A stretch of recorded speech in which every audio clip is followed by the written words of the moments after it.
Hello friends, welcome back to our channel subscribe for stocks.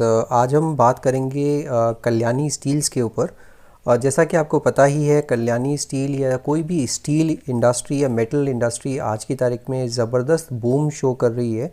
और most of the companies are on their highs only, so trading at the highs only. So उसी को देखते हुए Kalyani steel पर आज हम बात करेंगे कि डिटेल में, कि थोड़ा सा इंडस्ट्री के बारे में भी हम समझेंगे। आज हम थोड़ा सा ये देखेंगे स्टील इंडस्ट्री कैसा परफॉर्म कर रही है, गवर्नमेंट के इनिशिएटिव्स क्या हैं और किस तरह का इन्वेस्टमेंट इस इंडस्ट्री में आ रहा है। And then subsequently will get into the specifics about the company as well. But as I always say, before we start this video, I request all of you to subscribe my channel and hit the bell icon so that आप सभी को मेरा जितना भी content मैं डालता हूँ सबसे पहले आपको पता चले। एंड आई एम श्योर आपको मेरा कंटेंट पसंद आ रहा होगा। कोई अगर फीडबैक है, आप ज़रूर मेरे साथ अपना फीडबैक शेयर कीजिए in the comment section. And ये वीडियो अपने फ्रेंड्स एंड फैमिली के साथ ज़रूर शेयर कीजिए, बिकॉज बहुत ही इन्फॉर्मेटिव वीडियो होने वाला है ये। So let's quickly start with the video. So introduction हम देखते हैं कि India is the world's second largest steel producer. तो इंडिया का काफ़ी ज़बरदस्त वर्चस्व है, with production standing at 111.2 million tonnes in 2019। तो ये 2019 में इतना स्टील मैन्युफैक्चर या प्रोड्यूस किया था इंडिया ने। And the growth in the Indian steel sector has been driven by domestic availability of raw materials such as iron ore and cost effective labour. तो ये दो रीज़न है जिसकी वजह से स्टील सेक्टर इंडिया में बड़ी ज़बरदस्त ग्रोथ शो कर रहा है, because raw material and cost effective labor as well. Consequently, the steel sector has been a major contributor to India's manufacturing output as well. तो स्टील सेक्टर को आप किसी भी तरह से इग्नोर नहीं किया कर सकते। एंड इंडियन स्टील इंडस्ट्री को अगर देखते हो तो 3 मेजर कैटेगरीज में ये इसको बाइफरकेट किया जा सकता है: major producers, main producers and secondary producers. तो will not get into the specifics of these things because otherwise video बहुत ज़्यादा लंबी हो जाएगी। अगर आपकी कोई क्वेरी है तो आप डेफिनेटली मेरे को पूछ सकते हैं। मार्केट साइज़ हम देख लेते हैं एक बार कि मार्केट साइज़ कैसा है। इंडिया का फिनिश्ड स्टील कंजम्पशन जो है वो ग्रो हुआ है ऑलमोस्ट 5.2% कैगर से during FY16 to FY20 to reach 100 million tons. तो आज की तारीख में 111 मिलियन टन्स का जो टोटल प्रोडक्शन हो रहा है वो 5.2% कैगर से कंजम्पशन ग्रो हो रहा है। And India's crude steel and finished steel production increase to 108.5 million ton and 101.03 million ton in FY20 respectively. तो अगर आप क्रूड स्टील की बात करते हैं तो उसका प्रोडक्शन इंक्रीज़ हुआ है, 108 मिलियन टन हो गया है। और इसी तरह से फिनिश्ड स्टील प्रोडक्शन भी 101 मिलियन टन के आसपास पहुंच चुका है। अप्रैल 2020 से सितंबर 2020 के बीच में जो इंडिया का क्यूमुलेटिव प्रोडक्शन था क्रूड स्टील का was 52.37 million ton and finished steel का जो प्रोडक्शन था वो था कुछ 47 मिलियन टन। तो ये मार्केट साइज़ काफ़ी बड़ा मार्केट साइज़ है। Export and import of finished steel stood at 8.24 million ton and 6.69 million ton respectively in FY20।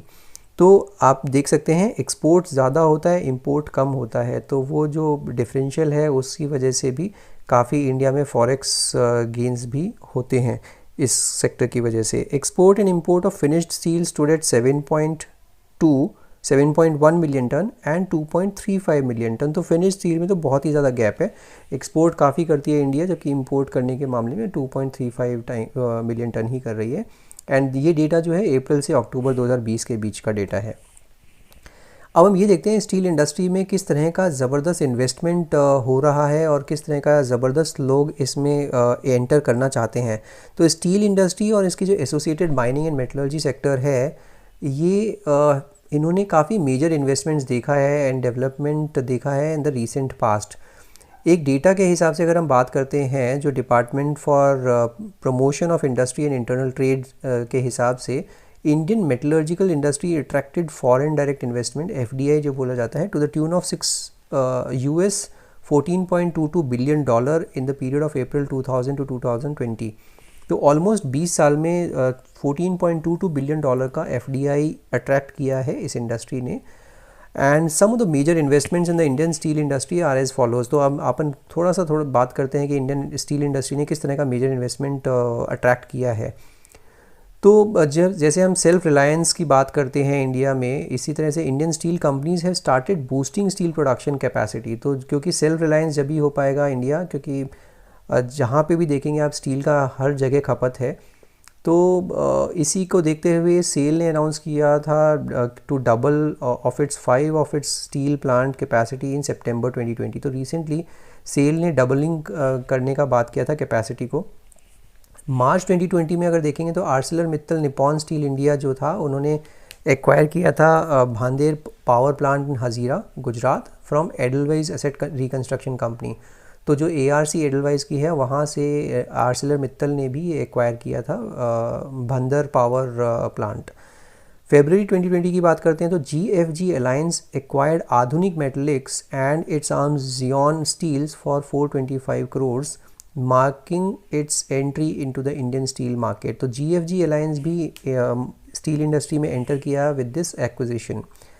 For FY20, JSW Steel set a target for supplying around 1.5 lakh tons of TMT rebars to metro rail projects across the country।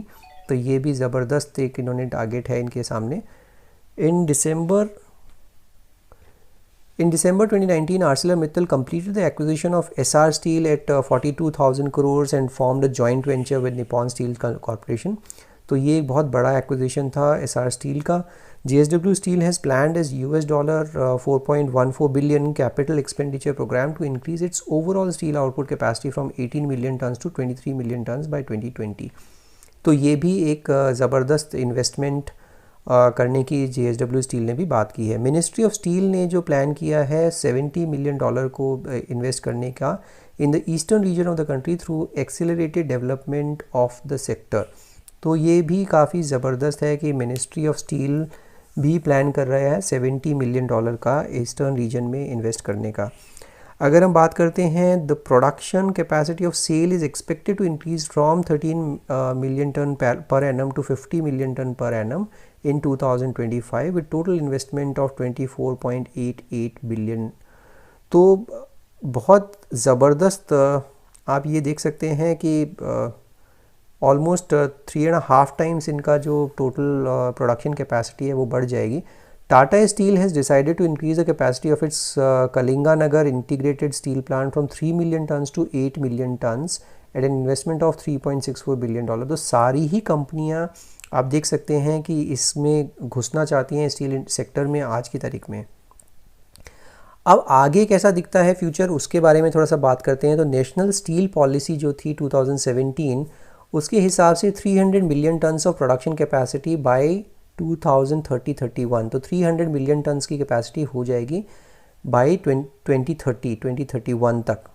The per capita consumption of steel has increase from 57.6 kg to 74.1 kgs during the last 5 years। तो काफ़ी per capita consumption of steel भी काफ़ी तेज़ी से बढ़ रहा है। And the government has fixed objective of increasing rural consumption of steel from current 19.6 kg per capita to 38। तो मतलब ऑलमोस्ट दुगना करने की बात चल रही है 2030-31 तक। अगर ये कंजम्पशन होगा तो ऑब्वियसली किन कंपनीज़ को फ़ायदा होगा? इन्हीं तरह की कंपनीज़ को फ़ायदा होगा, Tata steel, JSW steel, Kalyani steel, all these kind of companies. As per Indian Steel Association, steel demand will grow by 7.2% in 2019-20 and 2021। तो स्टील डिमांड अगर इतना ग्रो करेगी तो ऑब्वियसली इन लोगों को फ़ायदा होगा। Huge scope for growth is offered by India's comparatively low per capita steel consumption. तो क्योंकि आपने देखा है कि पर कैपिटा कंजम्पशन अभी भी काफ़ी कम है और ऑलमोस्ट दुगना करना है रूरल में। तो और उसके अलावा अगर आप देखते हैं तो पर कैपिटा कंजम्पशन बहुत ही लो है, उसको बढ़ाने के लिए भी काफ़ी ग्रोथ प्रॉस्पेक्ट्स इसमें बचते हैं इस सेक्टर में।